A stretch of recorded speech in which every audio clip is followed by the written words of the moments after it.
All right, let's do it.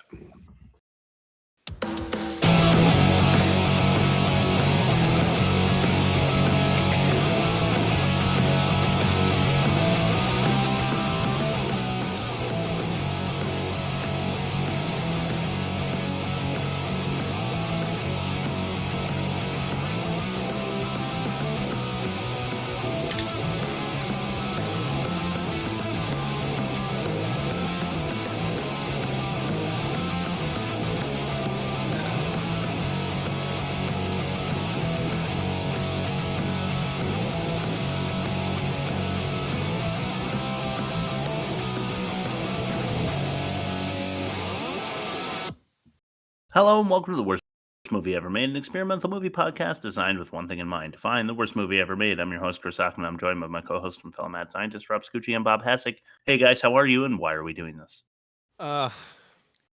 Personally speaking, I blew my back out yesterday. And you want to hear the story of how I did it? Yes.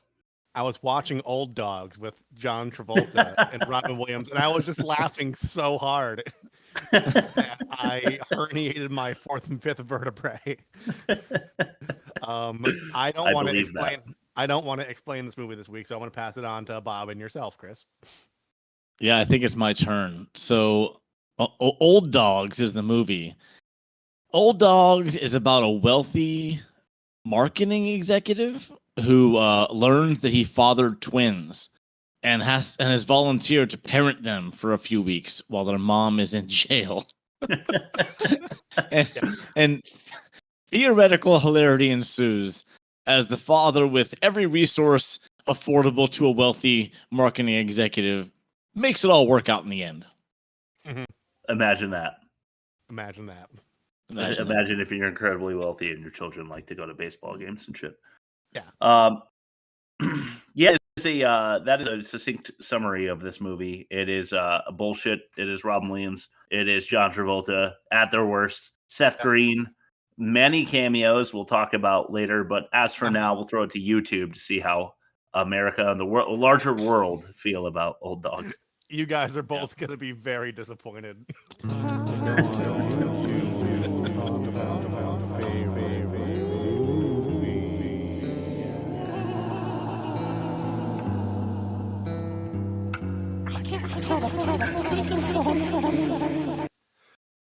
I decided, because I couldn't believe what I was reading, so I got a sizable sample size to pull from. This is from the theatrical trailer, because for some reason the pay version of this that I normally go to for the comments, they were disabled. So I had to go to the trailer. I got 9 comments. Wow. And like I said, you guys will be disappointed. Number 1.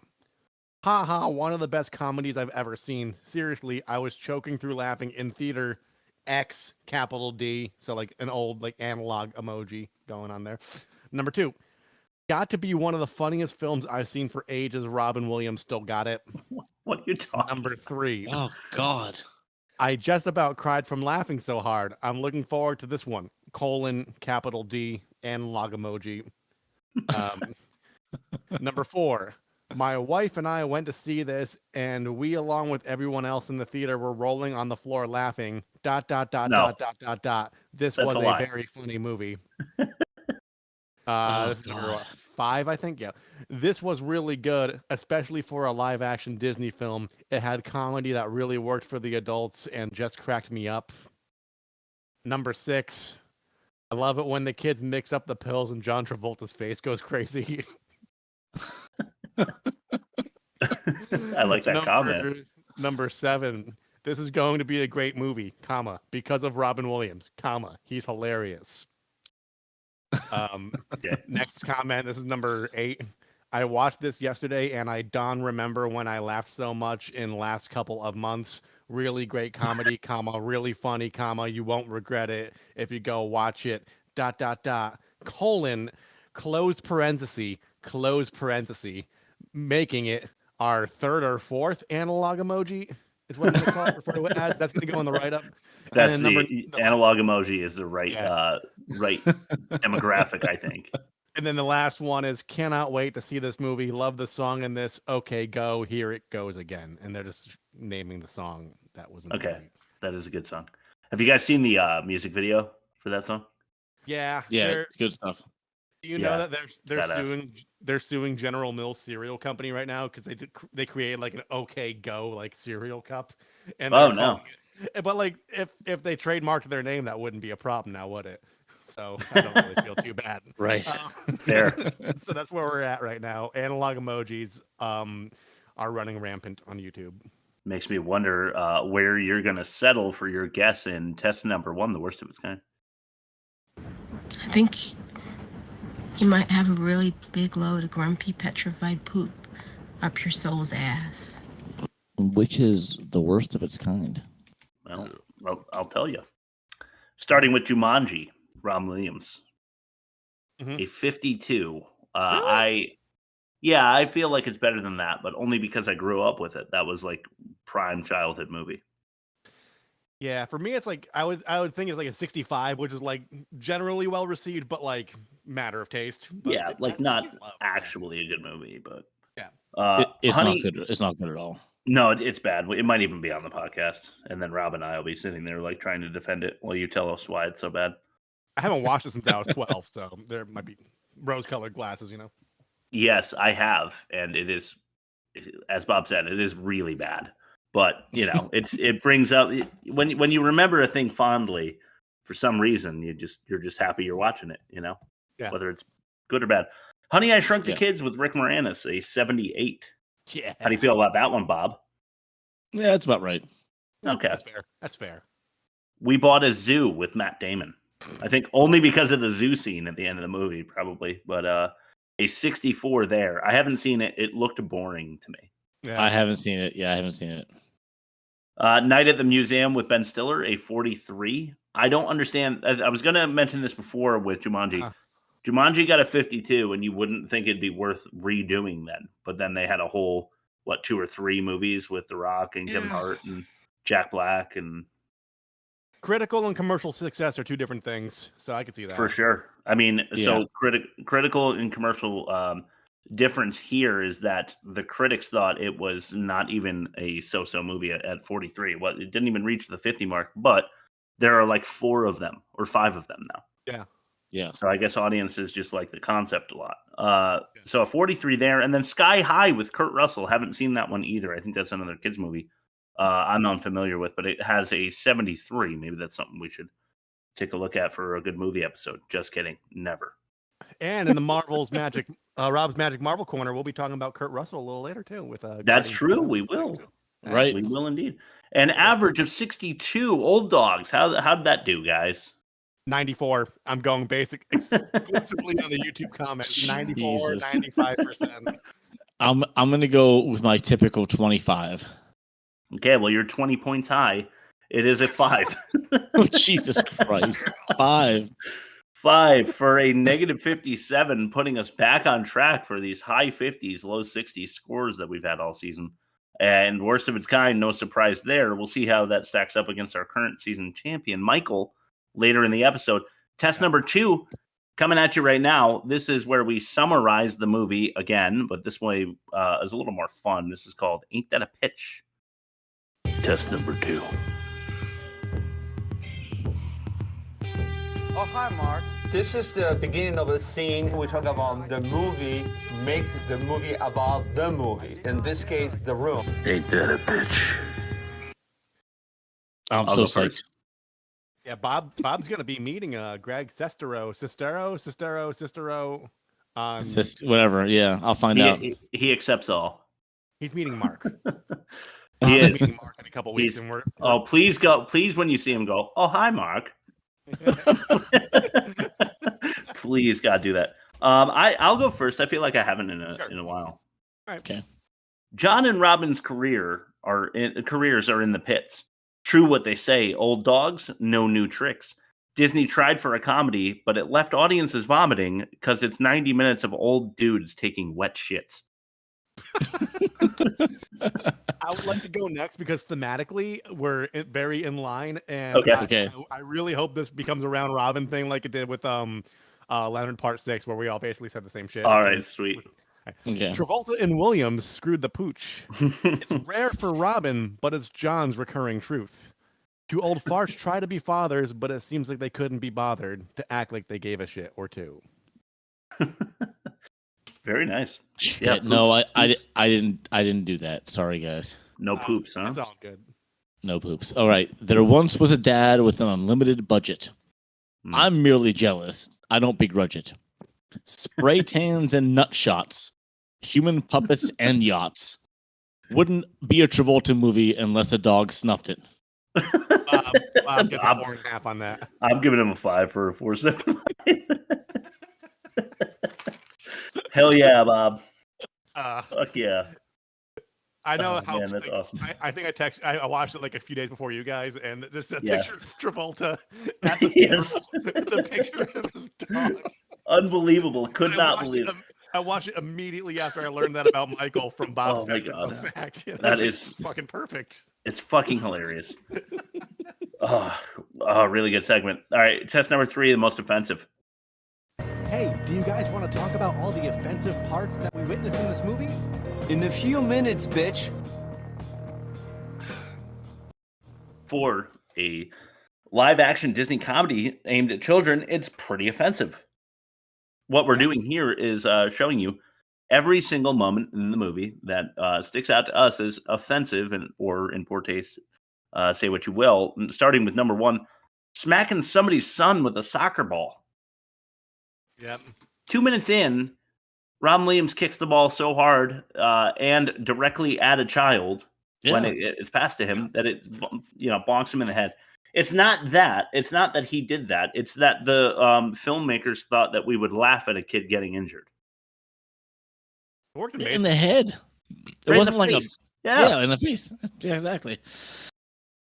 mean- Everyone knows that that's no go. You can't do it in the face. Like dodgeball, that's a rule. That's a rule in like almost everything. Yeah. And I have this theory that it doesn't matter what it is or where you are, the circumstance. If you get hit in the head with something, it's embarrassing. Yeah. It's not even your fault. It's hardly ever your fault. But if you get hit in the head with something, it's embarrassing. Yeah. I hear you there. Yeah, it's weird. Number 2, cringe-worthy cross-eyed comedy. Yeah. Yeah, exactly. I cannot believe they use this as a device in the movie. The lead actresses, I guess you can say, although she's not in the movie all that much, her best friend is cross-eyed, and we're supposed to think that's funny. She's the hand model, right? Is that the one where? Yes. Yeah, Tom Hanks' wife. Yeah, Rita Wilson. Yeah. Yeah. Number 3, Charlie gets cheap chuckles by embarrassing his bud. Mm-hmm. So immediately you learn that Charlie's not a very good friend because Robin Williams' character Dan is asking him not to tell the story that he hates again. And 30 seconds later, he's once again embarrassing him for laughs because his whole job is to make the other side comfortable. And the way he does that is by making fun of his best friend. Yeah. Right. And it's in bad taste. I mean, it's not even like the story is that funny. It's like, oh, he got divorced and then got remarried and divorced. He's a 2-time loser. Is basically how he frames it. Yeah, exactly. Number 4, Tan Dan, Indian Latin Oompa Loompa laughs. So we think it's really funny, right? That Dan, being super tan, has people confusing him for an Indian man, is a man of Latin persuasion, so to speak, and an Oompa Loompa even. Yeah. Yeah, Oompa Loompa was the least offensive of all Of the 3, I agree. Can we Yeah. can I just interject really quickly? Of course. What other movie that our fans could listen to on www.theworstmovieevermade.com has the same gag? Oh, man. Shoot. Great question. I Let's should see. know this one. I could answer it if you don't want to run. Hold on, I'm trying to think. It's somebody who accidentally watch. gets too tan. It's another washed up has been doing the same exact thing. Yes.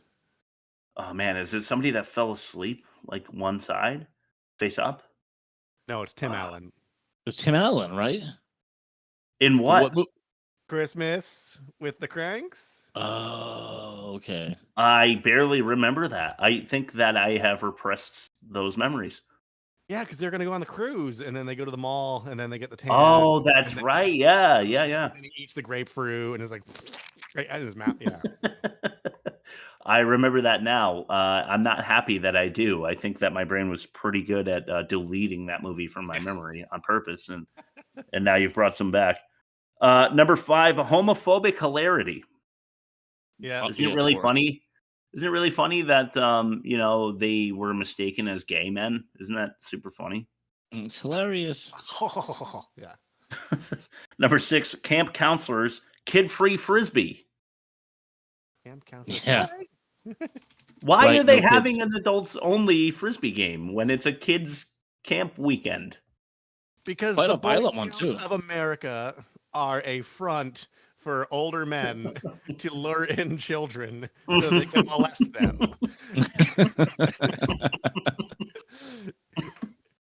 They're waiting for the roofie Gatorade cooler to do its trick, and they're just killing some time by playing some ultimate Frisbee.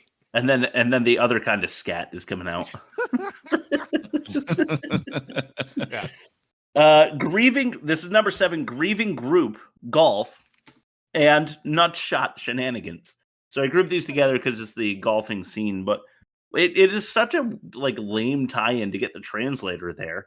Why not just have the translator with Robin Williams as Dan while he's playing golf so that they can have a conversation? Because it turns out that the people that she needed to be there for in the first place speak English.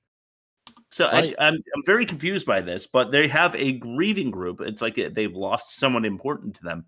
And John Travolta, having the switcheroo on medication, eats all their food because he's ravenously hungry for the first time. It's really dumb. It's shoddily put together, and it's offensive. Yep. And I called it Nutshot shenanigans because Dan hits a ball backwards because of his depth perception issues due to the switcheroo on medication as well, and hits Seth Green in the balls with a golf ball. And then the owner's son or another council member of the Japanese company in the balls as well. And we're supposed to think that's hilarious, right? I'm no golfer, but I know that when you swing a golf club, you don't swing it back. You do not swing it back. Not in the way they did. You swing, you bring it back for the windup, but you don't bring it back after. And if you did, you'd knock it right into the dirt because the club is. I mean, if it was even if it was a driver, every club is angled down on the back. Yeah. Even the ones with the straight edge, if you hit it, it would go straight into the dirt. It might pop up and hit you in the nuts, but they had to treat it like it was a regular golf shot for it to make sense, which it doesn't make sense. No. Number 8, facial paralysis punchlines. Yeah. So another group of people that I don't think is very funny to make fun of. Yeah. No. People with disabilities, people who are gay, and number 9, people who are little because little leprechaun in a business suit. He's also a hobbit. They're talking about Seth Green, who's like, I don't know, how short is he really? 5'5"? He's not dwarf stat. That's small, he's, you know. He's not a dwarf, but not yet a normie. Yeah. Isn't that a Britney Spears song? Yeah.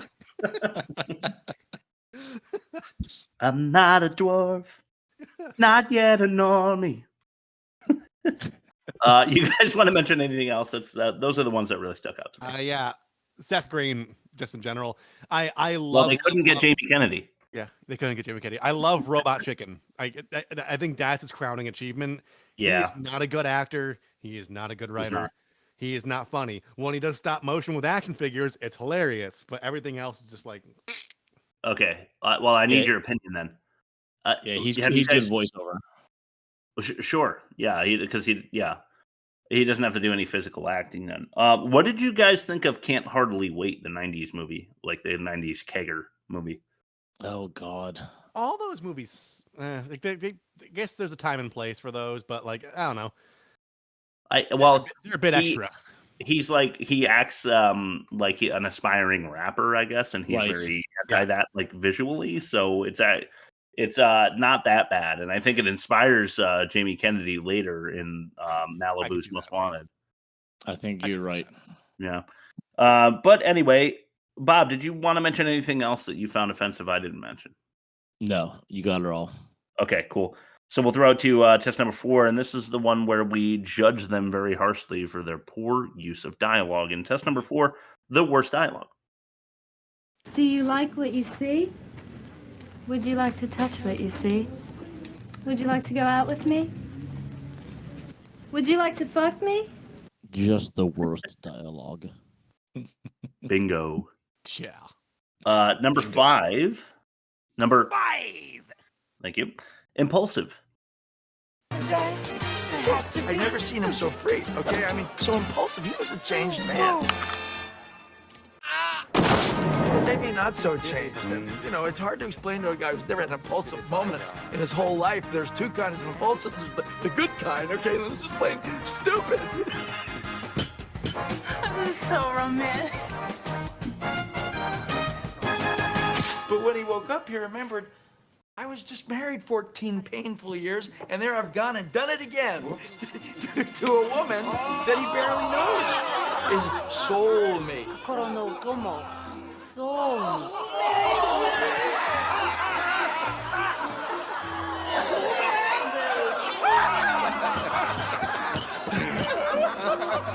You hear that fart? They never laughed this much. Did someone fart?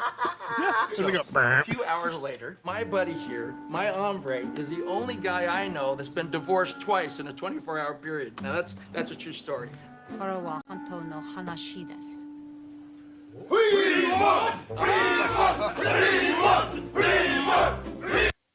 right, just to give you some context, at the very end there, they're chanting Fremont because that's a tattoo he got impulsively inked into his skin during this debauchery weekend in Miami. Yes. Need I say more? I feel like we can move straight to number... Yarg!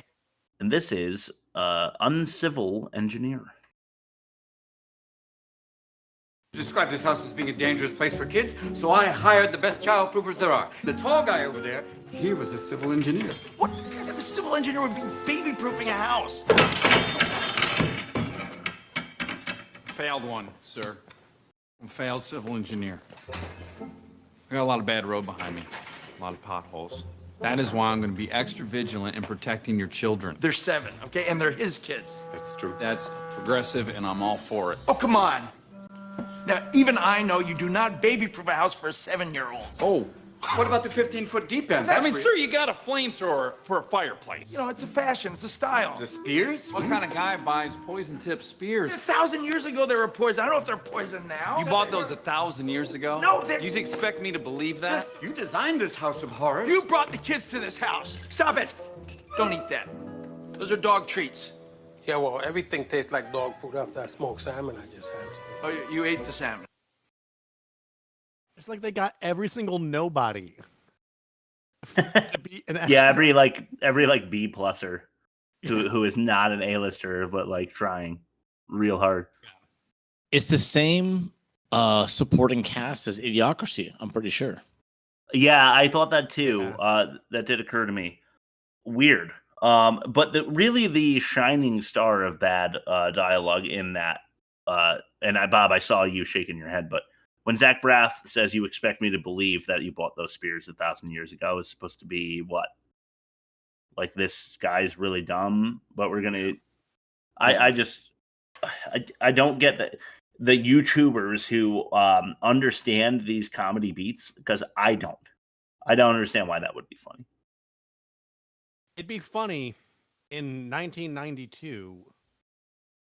Maybe. And it would have been Chevy Chase maybe who delivered that line. And I would have groaned anyway because it never was funny. Right before they cut the scene, he just hits somebody on the catering staff. Yeah. All right, number 3. Bob, you mentioned it. This is Human Puppeteer. Sorry, everybody. So what's going on? Let's ask you a favor. What's your name? Remember we were at Wade's party and you were talking about a human puppeteer, this mechanism? You got that done? When I was talking to you in confidence? Yeah? See, you know, you always had that problem.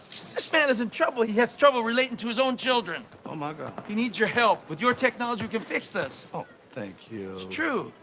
So let me get this right. You want to hire me to take this uptight man and make him a human puppet? Yes. I'm going to do it for you. Everybody jump, jump. Woo! I feel so doggone good here. All right, good to go. Now, Charlie, you told me that your friend didn't know how to play. It's true. Dan, now you don't have to. Charlie's gonna play for you. For this suit? Yes. Stick this down your pants. Why? That thing will emit such a jolt that it'll literally tickle your funny bone. What was wrong with that? What the fuck are we talking about? Put this electronic stick down your pants so that you can pretend to play like a king with your daughter or for tea time? Everything has like a specific spot for like the suit, but like just put this down your pants. It could be anywhere. Yeah, I want you to tape this to your schlong. That'll get your funny bone going. Here's an idea for a better movie. You dig up Bernie Mac's corpse, you put him in the suit, you give him a Hawaiian shirt and aviators, and whenever music plays, he dances, and you can call it Weekend at Bernie Mac's. I was gonna go there if you didn't go there. Damn it. It was waiting. I could not wait for you to finish so that I can make the Weekend at Bernie Mac joke. Yeah. But as you were going, I was like, he's gonna say it. He's gonna say it. Yeah. God damn it. Yeah, I don't understand why they tried so hard to develop Bernie Mac's character there, Jimmy Lunchbox or whatever the fuck his name is, because they force in some interesting, I guess, dialogue in that segment, but it's totally unnecessary. Like, what's Travolta's character's name? Charlie. Charlie says to him, "Have you finished the human puppeteering suit yet?" And Bernie Mac's character, Lunchbox, is like, "I told you that in confidence. You've always had that problem." And then they don't develop it at all. It's like one of the threads that you think that they're going to unravel as the movie goes along. That like Charlie's not, that he is himself impulsive and not considerate, because he told Bernie Mac's character in front of everyone about the project he's working on and bullshit like that. But it doesn't come back again. It's just a wasted line. And then the obviously the human suit, the human puppeteering suit is just a bunch of bullshit, and I hate junk science. So there's that. Number. This is albino. Vicky. Vicky who? South Beach Vicky. She's in town. She wants to see me today. She just called you out of the blue? No. Dan. Yeah. Dan. You know, last Christmas when I moved into the condo, I was feeling really lonely. Maybe I wrote a 7 to 10 page single-spaced letter. Oh, Dan. You know, you've been using your feelings for this woman to avoid your life for 7 years. I set you up in the most exclusive, adult-only condo. You've never been to theme nights. You never once went to the Sunday morning schmooze and schmear. You know, maybe she hasn't moved on either. Well, you can't do it. Why? Because we're in the middle of our biggest deal ever, and you don't have the time. She lives in Vermont. It's perfect. Start of a long-distance relationship, you know, you get 6 to 9 months of the spa, weekends, late-night phone calls. I still have my days free to work. She wants to meet me at Grand Central Station, and I don't know what I'm supposed to wear. Do you wear... It's not formal, obviously. It's a train station, but do I wear a sport coat or a coat and tie? You can wear a sports coat, but you're not going like that. Why? Because you look like an albino. What's wrong with being an albino? Exactly. More shots at people who... I can't even say they're less fortunate. I'm sure every albino out there is enjoying life just as much as I am. Not at the beach. Indoors. So long as they're indoors. Adults only condos. That's a thing? Yes, it is. They do have like bachelor flats for like newly single, you know. Okay. I don't think there's no kids allowed rules, but it's just meant for like people who don't have kids. Recently separated people who like are getting their shit together. But if their kids visit, I don't know. I can't speak for it because I never experienced it, but I would imagine their kids could visit. Yeah. I've experienced this. When my parents first moved to Florida, they lived in a 50+ community where you could have your grandkids visit, but they were not allowed to stay overnight. There was like some rule about them. Yeah. Wow. Yeah. Yeah. That's insane. Boomers. Just to keep the peace. Yeah, boomers. So they wouldn't have Yeah, to put boomers. a fence around the pool, probably. Yeah, probably they don't have to baby proof the pool then. Yeah. Well, the real reason that one was clipped there is because of the schmoozenschmear. Yeah. Rob, you had a giggle. I did not. I was fucking angry. I was really fucking upset when he said schmoozenschmear. I wasn't giggling with it. I was giggling at it. Okay, thank God. Yes. Thank God for that. Because that legit made me upset. I didn't laugh. I just got a little pissed off. I broke one of my chairs. I just grabbed it and it was cheap wood and I just snapped it. And then I went back to viewing. When Brendan Fraser just humps that chair across the room. Yeah, no, I just my kids were in the living room, so I just snapped it quietly. My face is probably purple, but it's all right. We're moving on now to after the drum roll, of course, but number 1, Daddy.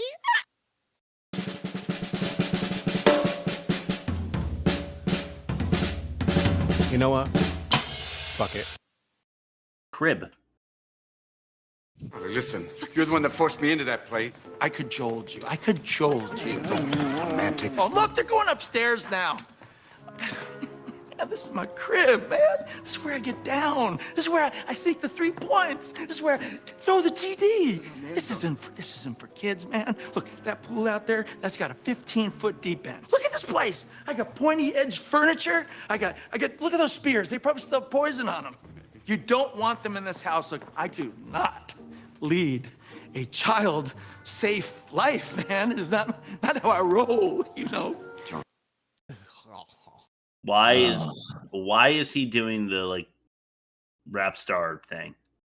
Don't know. Is it funny? Because he's Travolta. Yeah. And if it was Seagal, it'd make a little more sense because he thinks he's like the black guy whisperer. but I've never seen Travolta thinking that he's like a fucking hip hop star before. This struck me as very odd. Yeah. Yeah. Anyway, he says this is he starts off by saying cajoled, like I cajoled you, and I think that was supposed to be funny, the use of a word you hardly ever hear. Yeah. We all know what it means, but using it in that context was, I don't know, Seth Rogen-y, I guess, just not funny. And then he said, this is where I sink the 3 points. This is where I throw the TD. I assume that means he's having sex there. Yes. But that doesn't really jive with the point he makes, which is that my crib isn't child safe. He's unless he's saying I'm going to bring girls here to bang them, but he's not saying that. He's saying they might get injured here. So it's disjointed and shit, and said to us in the whitest way possible. Yeah. And I hated it. Anyway, Rob, your ad read, please. Yeah. He was in Greece. Hi, kids. It's me, Ronald McDonald, and I'm on the set of my very first motion picture ever. It's a movie called Mac and Me, and it stars my little friend from outer space here. His name is Mac, and I want to introduce you to him. Mac? Rob's ad read. Today's episode of The Worst Movie Ever Made is brought to you by Screen Actors Guild presents Crickets, the Show. Script writing is a lot harder than studios thought, so listen to these field recordings of crickets while looking at stock photos from the 2.5 Men production run. Crickets, the Show.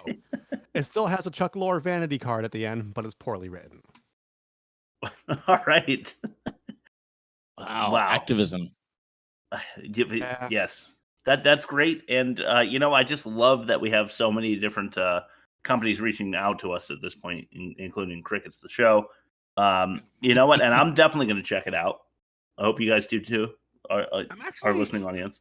I'm kind of glad there's a strike because there's just too much fucking shows to watch, and this is going to thin the herd out a little bit, See, I am such a hater. I am such a critic that I very, very rarely enjoy anything. Yeah, same. That's why we do. And I think that's why we do a bad movie podcast in the first place, is because I think every movie's bad except for those couple. Yeah. And it's not a good thing. It's like how I don't like blue cheese, but I wish I did because apparently it's good on steak. and like in stuff. I wish that I enjoyed more shows so that I can feel good more. And now after ending my therapy session here, I'm going to throw it to Bob for the test number 5, the worst production. Where'd it go? The worst movie ever made presents the worst production. You can't even draw stick figures. Your cartoons aren't even funny enough to be on the Family Channel. You stink.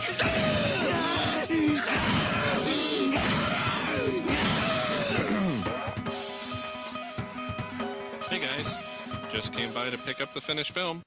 Yeah. Worst production. I actually stole the tagline from this from a critic that reviewed this movie. Fair. The tagline is Sledgehammer editing.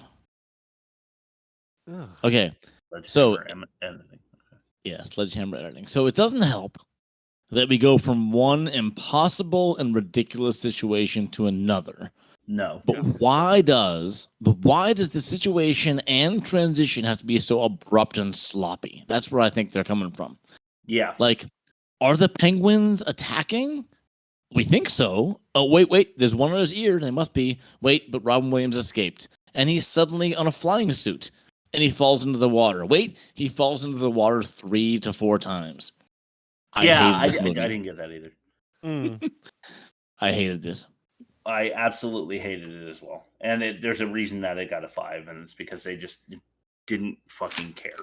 Now, let me ask you this. Do you think, I'm thinking of like, I didn't think of it until you mentioned that editing technique. Do you think this is one of those things where they didn't have a full storyboard, didn't have a full script, so they're like, let's just shoot a bunch of non-sequential gags? Yeah, and then we can just basically just slide them on the storyboard wherever we want based on the exposition. They probably had 30 gags, and one of the 30 was 2 dogs drown in a river. But they decided to cut that one out. But they probably had like 30 different, reels, and they chose the 8 that they liked the best and made a movie out of it. Yeah. That was one of our movies. One of the movies we did recently was that exactly as Rob described. They just filmed a bunch of gags and somehow strung them together. I forget. That was that Michael, maybe? I forget. Yeah, it might have. I mean, Michael was that, right? I mean, it really was like just an episodic. It was like watching a TV show with 15-minute episodes for like 6 episodes straight. Where nothing really made a whole lot of sense together. And I guess this movie might have done a little better at going from one place to another. Like when they end up camping, at least the kids had a list of things that they wanted to do with Dad, and camping was one of them. So it did let in a little better than that. But yeah, there were plenty of examples of like times where I didn't really understand. I think the penguins is the perfect example of that. The penguins were attacking them, and then they're not in the penguin enclosure anymore, and it's like kind of unexplained. Like it might have been funnier if John Travolta had one like hanging off his leg. Yeah, exactly. When he was like, something like that when he's running away. But anyway, Sledgehammer editing. Yeah, true. So they would have to go with a fake animal, which I always have issue with. Yeah. Or is it? Yeah. Yeah, or is it with him? With him, it's probably a dog in a penguin suit. I hear he can't even get hard unless he runs over a pile of puppies in his Hummer too. Too true, man. Too true. Oh God. Okay. All right, cool. Test number 6: the worst acting. Not hit her. It's not true. It's bullshit. I did not hit her. I did not. Oh, hi, Mark. Just the worst acting. Okay. 4 more clips coming at you, starting with number 1. The story. Promise you won't tell the story. Fine, I won't tell the story. Okay, you guys want to hear the greatest Dan Rayburn story ever? No, don't. Come on, Danny. All right, 7 years ago, Dan's divorce had just come through, and his ex-wife had left his heart in tatters, and his bank account drained. Okay, we'll tell him that. But he was taking it pretty well. Good. Taking it like a man. Stiff upper lip. Getting smart. What? Ah! People say I saved my partner's life that day.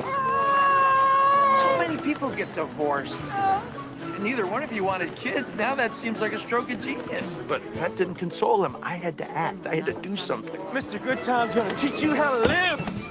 Yeah. Why are there 2 pieces of luggage? Oh, just a little jaunt. Nothing too wild. Hey,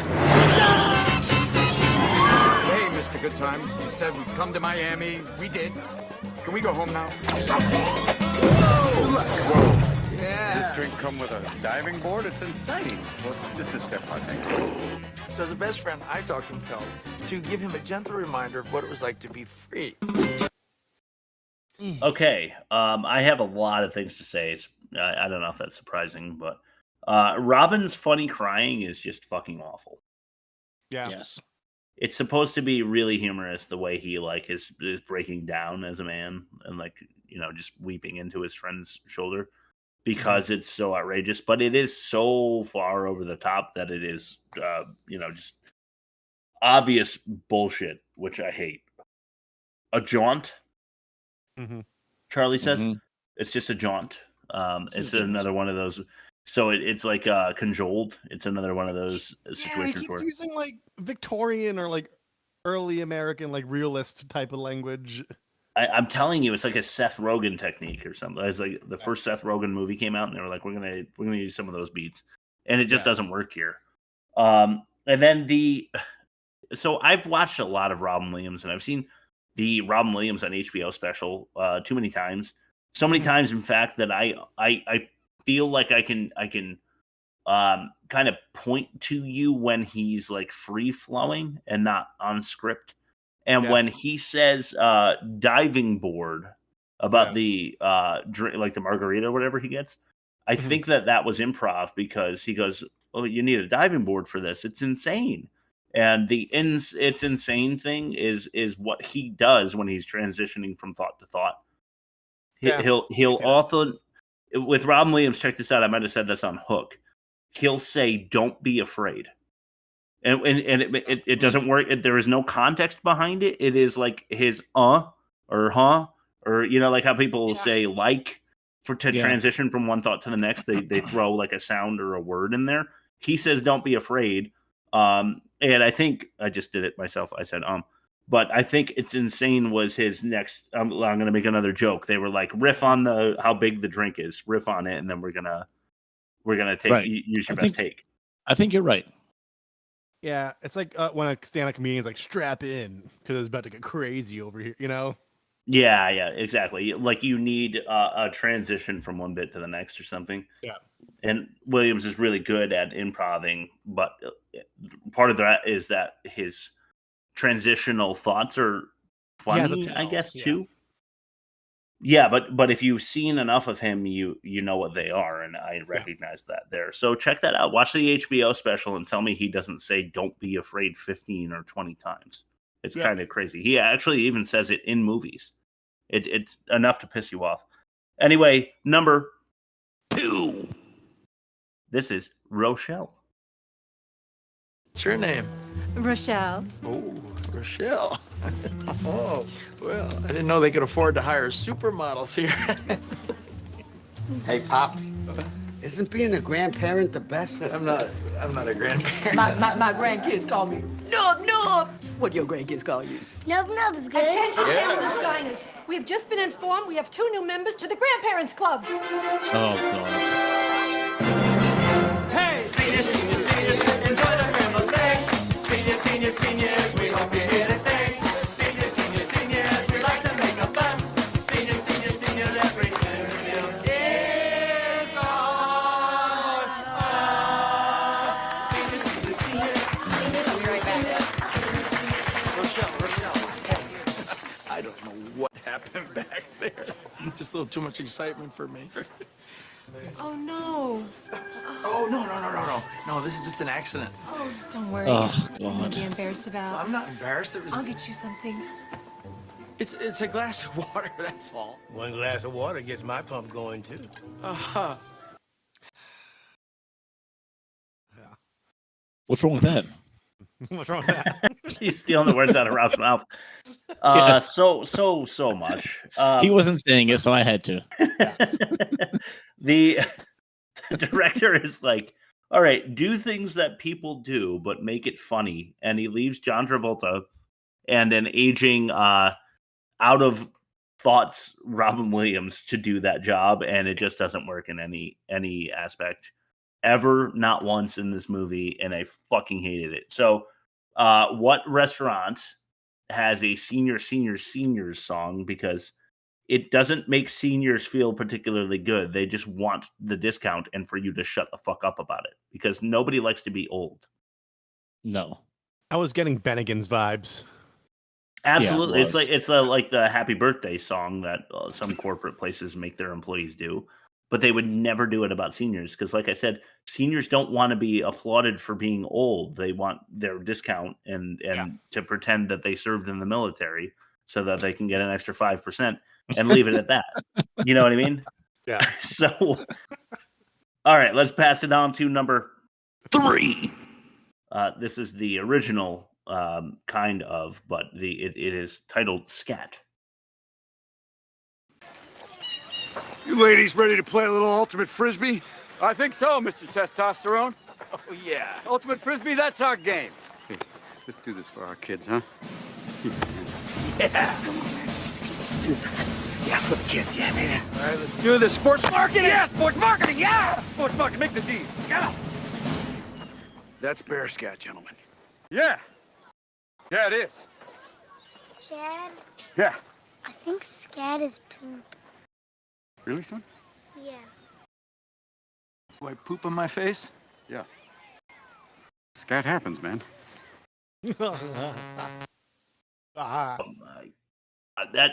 That could have been worse dialogue, I think. Yeah, and Scat happens. Here's the thing. If they're intelligent enough to use words like jaunt and cajole, like you were saying, Chris, yeah, I think these intelligent head of their industry marketing gurus would know what the word scat means. Yeah, you. I agree. I think that once they put it on their fingers, they would smell that it is shit. Yeah, that too. But yeah, but Rob said both of you are right. Fuck that. Inconsistent. Yeah, fuck that scene. Fuck everything. Matt Dillon. Huh. Yeah. How about that? Cameo. And then Robin Williams goes, all right, Mr. Testosterone, which is supposed to be a really funny knock at the fact that Matt Dillon is like masculine, I guess. Yeah. Overly.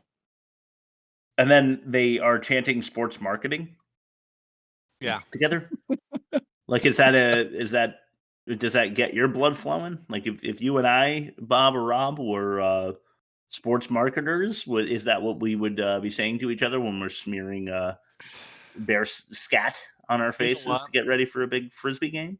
I worked in the content marketing sector for a while, and it reminds me of everybody you see on LinkedIn. I'm so thrilled to be like part of this amazing team.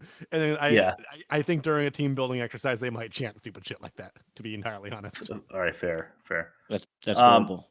And then when his son says, I think scat is poop, Robin Williams goes, really, son? And it's a very odd and unbelievable line. Like, wait, what is he? He's like, is that real? Or are you telling me it's really poop? Like, I think you would just recognize that it's poop, and that never would have happened. And this movie fucking sucks. But we have one more that we have to play for you, and it's number 4. And Bob mentioned the scene already. This is Super Dad. Penguins! Killer penguins! Killer penguins! Tommy! Dad! What's he doing up there? Oh, he wanted to be a superhero for his daughter's Does birthday. he know what he's doing? Yeah, it's like a ride. Don't worry about it, man. Go, Danny boy! Have the wind beneath your wings! There's no stopping Dan Rayburn! Did you see a little man? He's about yay big. He's got reddish hair. He looks like a hobbit. Oh, just go to your happy place. Just go to happy place. 1, 2, 3. I can fly! I can fly! Yeah!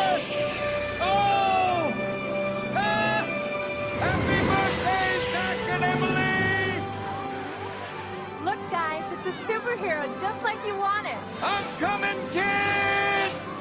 Oh my gosh, Dan? It's Dad! Now imagine that entire scene, but with Jamie Kennedy instead of Seth. Oh my god.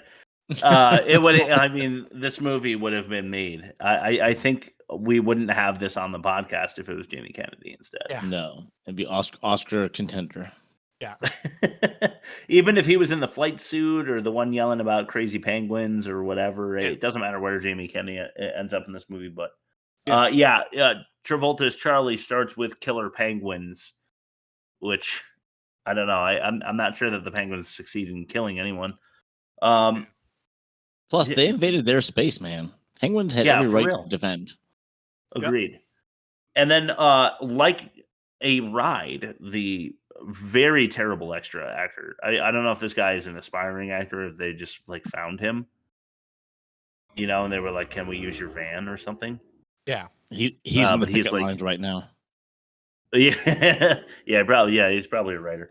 But he's probably since been fired for having anything to do with this piece of shit movie. But he's like, yeah, it's like a ride. Don't worry about it, man. But like with less enthusiasm than I just said it. Yeah. And then Seth Green is in the arms of a giant mechanical piece of shit gorilla that looks really awful. And he's like, go to your happy place. Go to your happy place.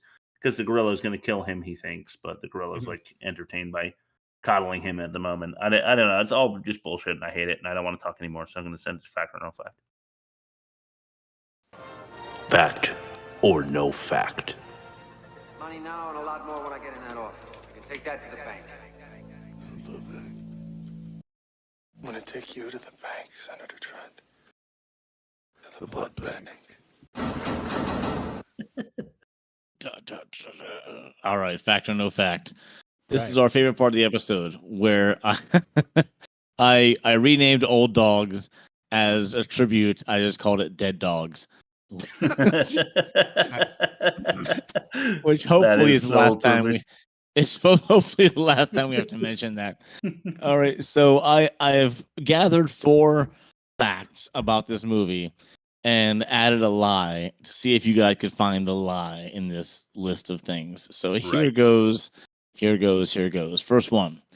This film at the box office grossed $35 million on a budget of $35 million. All right. At the 2009 Academy Awards, which, by the way, covers the previous year's movies, a brief sneak preview for this movie is seen in the credits for next year's Oscar race. No way. Okay, this film was originally adult-oriented with an R rating, but Disney decided to distribute under the Walt Disney Pictures title and removed all the adult jokes. Okay, 4th one. John Travolta and Robin Williams were actually close friends in real life. And the last one. The Tokyo street scenes were actually shot in New York City, though the majority of the film was filmed in Connecticut. Chris. How about that? Not something I'm proud of. Yeah. All right. Those are your 5. Go for it. I'm going to go with the believable ones first. I could see this breaking even. Whether it's like a dollar for dollar, like 35 million versus 35 million, or like it had a reported budget of 35 million and made like 36 million. You know, I believe that order of magnitude. Believe it or not, I actually believe the Academy Awards thing because it's Robin Williams and John Travolta. I guarantee, like, you pay to get your shit on shit, and this is certainly shit, and they certainly have money or whatever. Yeah, that's true. Disney That's has true. money. So it's like the market is, as much as you want to think the market is organic, it's mostly money changing hands and things being made visible based on what the bottom line is. I do know for a fact that Disney does not like R-rated movies because I believe they just recently got the rights to like the Predator franchise, and no kidding. They made like the exception for putting it under like a different vanity like banner, so it could be like owned by Disney but not like taint them with an R rating. So I do believe that I do believe that to an extent, but they didn't really remove adult jokes because there weren't really any kid jokes in this movie. It was all just really bad adult, like not bad as like, oh, they're so bad, but just like not well delivered jokes. Travolta and William are friends. I could see them being like on a similar lot when Mork and Mindy and Welcome Back Kotter were both in their heydays. All right, fair. That's good use of on-screen history. Maybe they're like work buddies. Like I don't know if they're on the same network, but like that was around. They were both like coming up around the same time. So yeah. Tokyo street scenes were in New York, and the rest of the movie was in Connecticut. I'm gonna say The Lie is number 3. The originally adult-oriented but removed jokes because I think this is still very much an adult movie, and they're still adult jokes. They're just not funny. Sure. So I think it's like a little bit of Bob. I think like there's some truth in it, but I don't think it ever garnered an R rating, and I don't think they removed any jokes. If anything, they probably tried adding jokes. So I'm gonna go number 3. That was one of my favorites here too, but I'm gonna go with number 2. The 2009 Academy Awards having this in the Oscar race for next year. I refuse to believe it. All right, so Bob laughs at us. This is where I laugh at you. So at the box office alone, the film grossed over $96 million. Bah, grab that. There's the on a $35 million budget. So the budget was accurate. It was $35 million, but it grossed like triple its budget, and that was before DVD. DVD made like $20 million. So they made a shit ton of money on this movie. Okay, which is they ridiculous. Did not deserve to. Back to the point that a critical success does not necessarily make a commercial success, and vice versa. Exactly. Yes. And yeah, so yes, it was in the previews for the next year's Oscars. It was originally R-rated with adult jokes, and they took all the adult jokes out to make it not R-rated. They were friends. Good call on that one. They were friends, and yeah, they was mostly shot in Connecticut, except for the street scenes in New York to look like Tokyo. Unfucking believable. Almost $100 million. I should have known that based on the YouTube comments. No, I want to say it made a total of like a 115. I mean, it was that makes sense. Insane, just absolutely insane. I'm pulling it up right now because now that we're done with the fact checking stuff, let's see. Budget was $35 million. It made $96.8 million. So that was box office. Is that worldwide? Worldwide box office, yeah, but not counting after sale DVDs. Right, yeah. Worldwide gross is probably, yeah. Well, Bob said another 20 million, so you're probably right on the mark with the 115. Yeah. 116. All right, that makes me really upset. Let's throw it to the catch-all. Time to have a little bit of fun with the catch-all. We're going to get our little nets. We're going to prance around like SpongeBob catching the jellyfish. And we're going to catch every darn little thing that we want to. Doesn't that sound like fun?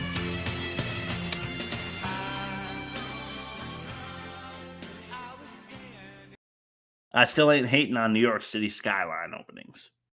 I'm just not doing it. They don't even give Dan a pitch to make him seem credible, as good at his job in the beginning.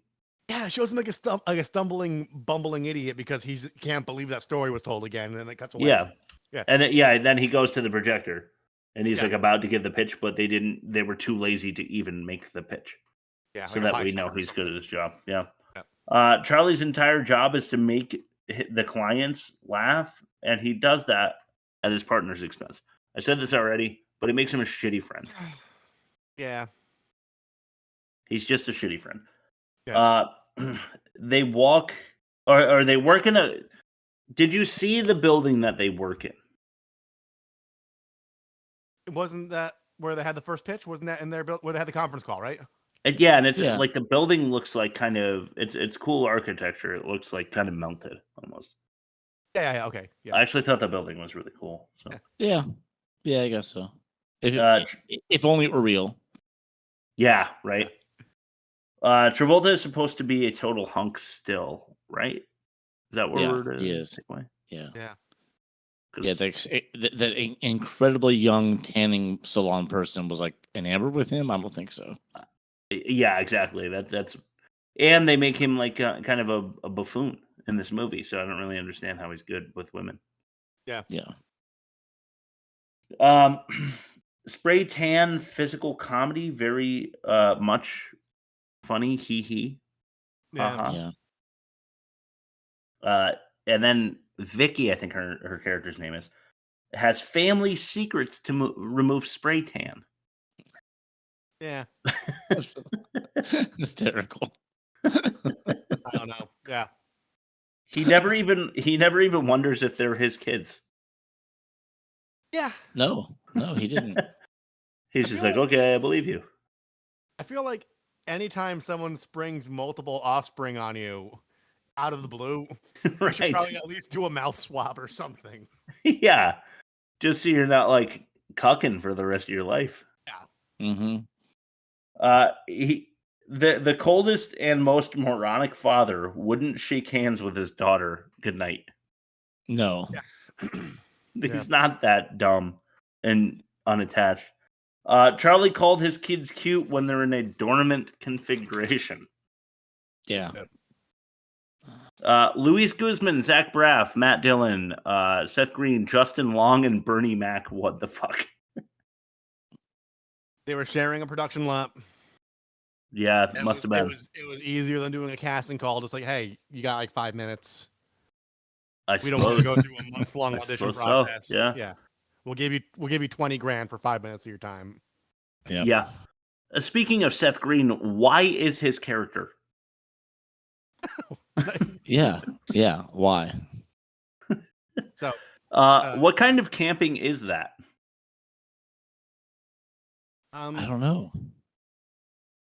I feel like they're just at a park, and they're like throwing frisbees around. I don't feel like it's camping at all.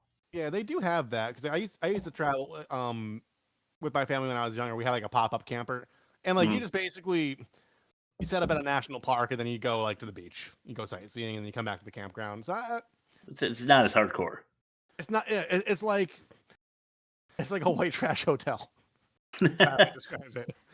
Fair enough. Yeah. I feel like if there's no Dinty Moore, it's not hardcore. Yeah.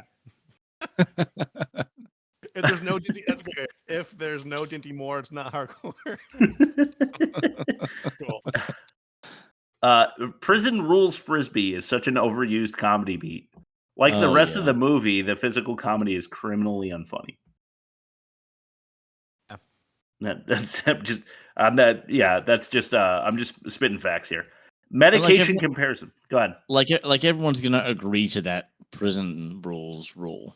Yeah. Okay. Cool. Let's just beat the shit out of everybody. Yeah. Let's sharpen this toothbrush and get fucking real. I don't understand why they picked Justin Long for that either. Because like, was he so? I mean, I guess he's in good shape. Was he supposed to be like? It's funny that he's supposed to be the intimidating one because he's not. Because he's not. I think not comically and unintimidating. I think. I guess, but he's really not in bad shape. You know. Yeah. No. He wouldn't be the first person I picked out of a crowd to have a fight with. You know. Yeah. No. Medication comparison is an obvious bit of foreshadowing, so much so that it makes it like less funny. The whole device. Yeah, you know what? In bad movies, they do the same thing in every movie where if they mention that in the first act, their medicine, and then like 20-30 minutes passes, and then the switcheroo happens, it's funny. But they set it up. That's better. Before. They set it up the scene before every time, and you know it's coming because like there's if the camera zooms in on like the little the rose in the room. Yep. And then you call back to the rose like at the end in the third act. You're like, oh yeah, that's the thing they were trying to make the connection. Yes. But, like, it's just like bing bang boom done. Hamburger time, you know. Well, also, like it was like such a long setup. Like it was. It really was. You knew it was coming. It was just so long, too long. Yeah, it was just hit you over the head with it. You would know if you're about to pop the wrong pill. By the way, Like, I take a couple of pills just like every morning, you know, like this and that, just things to keep you healthy. Yeah, you know? but you know what they look like. Yeah, I know what they fucking look like. If I'm about to pop somebody else's pill in my mouth because my kids did a switcheroo on me, I would know before I consume it. Yeah. Why is the safety squad still here? They've been around for like 2 days. Yeah. Because every gag was shot out of sequence and they just Probably. Suddenly, after the Robin robot misfires, he can pretend, which really bothers me. Yeah. Yeah. It was disjointed. And I wrote, we said this already, but parenting is made a lot easier when you have unlimited cash. Yeah. Yeah, unlimited. Totally unlimited. Yeah, for real. Like, I'm just going to pay to meet all of the New York Mets. Resources my are kids. nice to have, yes. Yeah, apparently. When Seth Green's character says, "You guys are like two fathers I never had," is that another gay joke? Because if it was, it wasn't even clear. Yeah, No, I think it was the whole grandfather thing. Yeah. Oh, I see. Yeah, like, well, I'm not your colleague. You're older than me. Yeah. It's funny Yeah. because you're old. Did I hear Goo Goo Dolls this movie? I think so. Really? Yeah. It's when Robin Williams like misses his kids. I think they play the like typical Goo Goo Dolls Let's see. song that you would search. Old Dogs soundtrack. Old Dogs 2009 IMDb. Come on, tell me there's some Goo Goo. Let's see. You've Been a Friend to Me and Rhythm. No. Gary Bonner, Glenn Ruger, Sammy Kahn. Come on. I'm not. Let me Make it F. right. That's a big soundtrack. Goo. I control F and type the word goo, and I'm not getting anything, man. Damn, I really thought. Okay, all right, fine. They're just going to both move to Japan. Yeah. Like, it's no big deal. Like, oh, I guess we're just gonna have to like pack our one suitcase and move to Japan now. Yeah. Especially No when questions asked. It's been demonstrated that they're able to telecommute just fine. Yeah, for real. What the fuck? Just have a meeting every afternoon. If it's that important. The karaoke joke is just trash. Yep. Yeah. It was just awful. Fuck Zach, by the way, the kid, for unplugging all of their shit. Oh, that's good. Yeah. Like, find an outlet. There's probably one in the house that doesn't have a fucking anything important plugged into it. Yep. Yeah. It's like a very modern home. Yeah, for real. Vicky says, "Don't serve the time. Let the time serve you." Which I guess is her saying, "I'm going to make myself better. I'm going to focus on myself for the 2 weeks I'm in jail." Yeah. Turd. Just a big turd. Show us that facial paralysis smile again. The Japanese council members say, because they find it just so hilarious when John Travolta goes, yeah. Oh, he misses his kids. Man. You're supposed to feel that way, right? Family man. Yeah. Seth Green takes the risk by breaking into the zoo, but they shuffle into the large pipe all together. So what does it matter? I mean, if they're going to get arrested, they're all getting arrested. They're probably not going to be thrown into the same jail cell, but we do have faulty pipe logic once more. Yes, pipe logic. Yes. Big fake animals never look good. I foreshadowed this before, but the gorilla looked fine until it was like running at them, and then you could see that it's just like a guy in a padded suit that's got some like mechanical elements to it. Yep. I mean, we said it, but penguin attack, they're probably going to leave you alone. Yeah. Dan is on a stretcher after falling 15 feet into water. Sorry, that's a good point. I thought the same thing as soon as I watched him. Like, what happened? Like, what's the stretcher? Seriously, what's his injury? I don't even know. And then they're baby proofing a boat. Yeah. Yeah. Give me a fucking break. I don't know. Anything else you want to mention before we go to Rob's Magic Marvel Corner? No. No, nothing. Good. Rob, take it away. Spider-Man does whatever a spider can. Spins a web any size, catches thieves just like flies. Look out! Here comes the Spider-Man. Rob's Magic Movie Corner. Guardians of the Galaxy Volume 2. I quite liked it. And we'll get into why as soon as you guys ask me your questions. Oh, all right. Well, go first this time, Bob. Yeah, I'll go first. Oh, okay. Go for it. So, do you think the sequel was inevitable or appropriate, or both? It was inevitable because that's the whole business model for Marvel. You do the origin story, and then hopefully, if it's successful enough, they will do the penultimate and then the ultimate installment. The entire comic book series, essentially. But yeah, and now we're in the territory where I've been noticing that the trilogies are wrapping up, so they're trying to find ways to go beyond that. Yes, on the more successful ones. But I think it was inevitable, and I think for the business model it is necessary. And like every other Marvel movie, the sequel is kind of better because you don't have to establish the characters. You just right off the rip, you're ready to get some action done. And yeah, the characters can play off each other more naturally because you don't have to build that lore because it's already been built. Okay, fair. Are you glad to be back with this ragtag bunch? Yeah, it's, you know what? I found myself laughing. There's a couple things I laughed at. Unless you guys are asking what I thought was funny later, I can tell you right now. I don't. No, I don't. Taser face. Taser face? There's a villain. Oh, yeah, that's right. That's right. I forgot about that. Taser face, and the raccoon's like, what kind of fucking douchebag names himself Taser face? And then, like, maybe like 25 minutes later, he introduces himself as Taser face, and like the main antagonist is just like laughing at it. Good timing. They set the bit up. They do know how to. Yeah, they're comedic timing. Over here, unlike old dogs, the setup's right here, and then the punchline's right there. Yeah. Agreed. Yeah, all right, Baby Groot, fan or not a fan? It's stupid. I agree. Yeah, they could have just gotten Ant-Man or something, you know. Disney knows that if they put big eyes on a small, cute character, it sells. Yep. It's just true. Well, Rob, did you want to expand on that, or should I go with my second? No, it's just they could have gotten Ant-Man for the small stuff. They could have.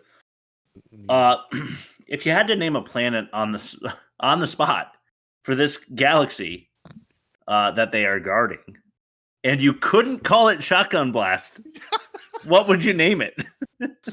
Omicron. Fuck, I forgot about Omicron. Damn it! I wish I remembered Omicron. It's a nod to the biggest problem in the universe, where the main guy says that, like, oh, it's so unoriginal and contrived. They couldn't even come up with a good planet name. And then, like, they ask him what he would call it, and he's like, Shotgun Blast. And then, like, 4 episodes later, he talks about how, like, smart and original he is, and you hear, like, the audio engineer in the background. He's just like, Shotgun Blast. Stupid. That show is so good. We're still trying to get Bob to listen to the big problem. It really is so funny. It's the Seinfeld podcast. I don't know if that's a selling point or a deterrent for some people. Yeah, that's a detractor. Don't tell him that. Okay. All right, Chris. Oh, no, you alluded to this earlier. Kurt Russell as Ego. Is that a good choice in your opinion? Funny. He was fine. I mean, anybody probably could have done it, but I'm glad it was him, I guess. I don't feel strongly either way. If it was, they should have given him the eye patch. That would have been better. That would have been. He was fine.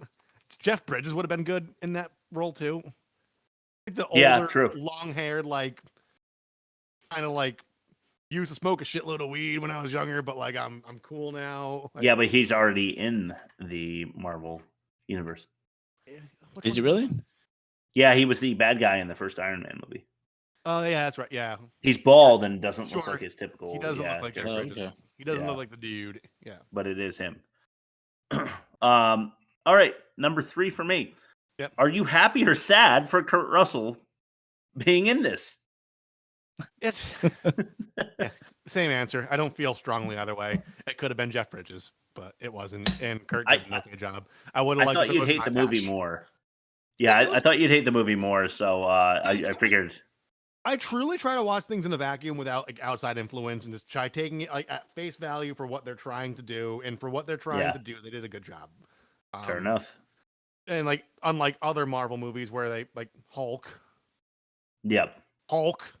Why can't they get him right? Why can't they get Hulk? But Hulk, they were trying to do something and they didn't. Like it's like what Guardians of the Galaxy. Like we want a campy ragtag group. We want like the iconic like 70s and 80s soundtrack. We want it to be PG-13 but borderline R with the profanity. Yeah, they pulled it off. They do. They do. Them. All right, fair enough. Let's throw it to bad credit names. Yep. And you're the biggest liar of them all. I am warning you. You tell me another and I'll rescue myself. That is a promise, Miss Rose, sister Rose. Of course. Another plant. Rose. Bad credit names. Right. All right, I'm going to try to fly through the rest of this podcast because I feel like I have a giant water balloon in my bladder right now. But Costas... One cup gets my pump going too, Chris. First, Costas Panay. Huh. Arlen Absack. Okay. Huh. Dylan Sprayberry. How is that not number one? Because number one is Dusty Shekel. It's like the penny somebody forgot about in the corner of the house. Yeah. Sprayberry. Yeah. Dylan Sprayberry. All right, that's it. Movie comparison. Now it's time for the moment you've all been waiting for. It's time to compare the movies.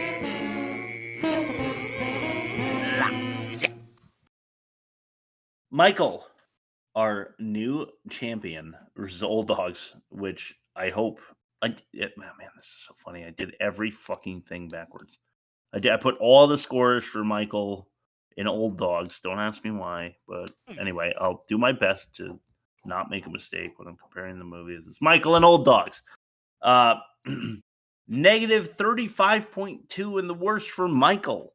Not too strong when you consider that Old Dogs had a negative 57 in worst. Clear winner for Old Dogs. Yeah. Again, Old Dogs taking it. Bob, you had a 4.75 for the pitch, and Michael had a 4 by Rob. So another win. We'll talk about offensive in a minute. We have confusing and disjointed everything arc versus Sledgehammer editing for production. What do you guys think? I'm gonna go Sledgehammer because at least Michael had like a logical progression. They were going from point A to point B, and they had some No, it didn't. No, it didn't. No, I'm point A to point B, and they had some mishaps. I'm voting Michael for this one. Okay, Chris, you're the tiebreaker. I'll go Michael as well to make things interesting. Dialogue. What's worse? Definitely Old Dogs.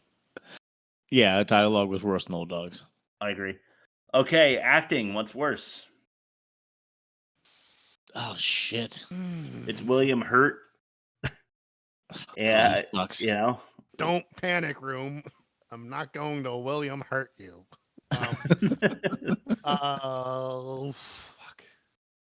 I'm gonna go Michael for this one. Same. Acting. Fuck it, yeah. William Hurt pissed me off.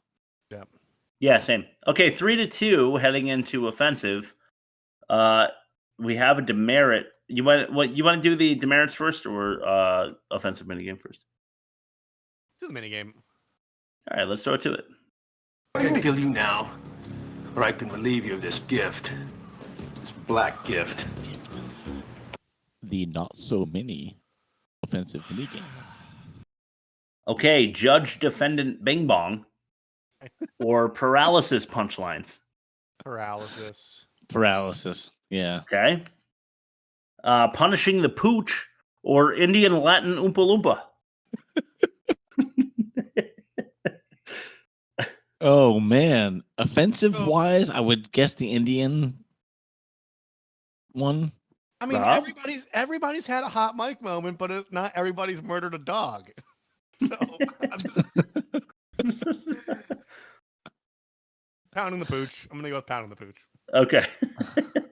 I said punishing. What's on your mind? I'm hot. Sorry.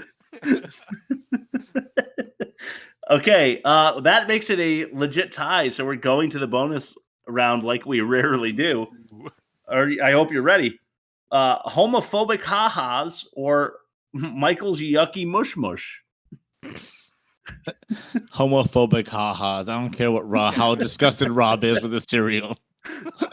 I'm gonna go with the one that's against Prop 8. So yeah, or is 8 was it Prop 8? Yeah. Whatever. Okay, homophobic ha-has.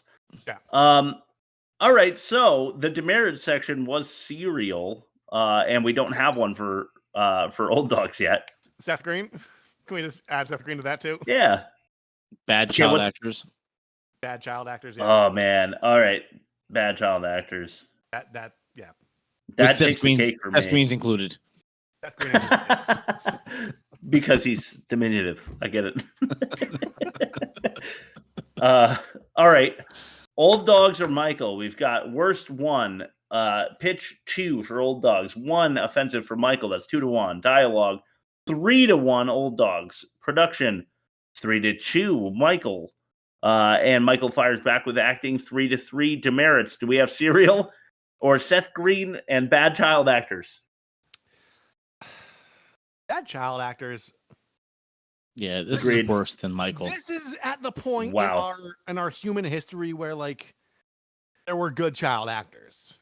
Yeah, that's true. In the 80s and 90s, it was kind of fucked up because like, people were just kind of forcing their kids. But I feel like later on, like kids had a little more autonomy, or like they were more talented. Even just Well, one of them was Travolta's kid. No shit. Oh really? Yeah. Boy or girl? The girl. Oh, okay. Well, grandkid. I don't know. Yeah. Worst of the season is old dogs. Michael's reign did not last for very long.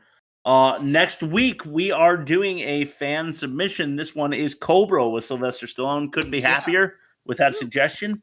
It is so perfect for our podcast.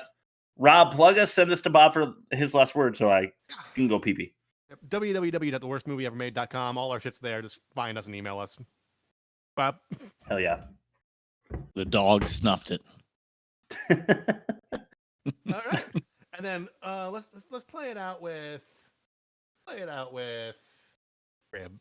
Charlie, listen, you're the one that forced me into that place. I cajoled you. Romantic. Oh, look, they're going upstairs now. Man, this is my crib, man. This is where I get down. This is where I seek the 3 points. This is where I throw the TD. This isn't for kids, man. Look, that pool out there, that's got a 15-foot deep end. Look at this place. I got pointy edge furniture. I got look at those spears. They probably still have poison on them. You don't want them in this house. Look, I do not lead a child-safe life, man. Is that not how I roll? Well, actually, it's really fucking dope, dude.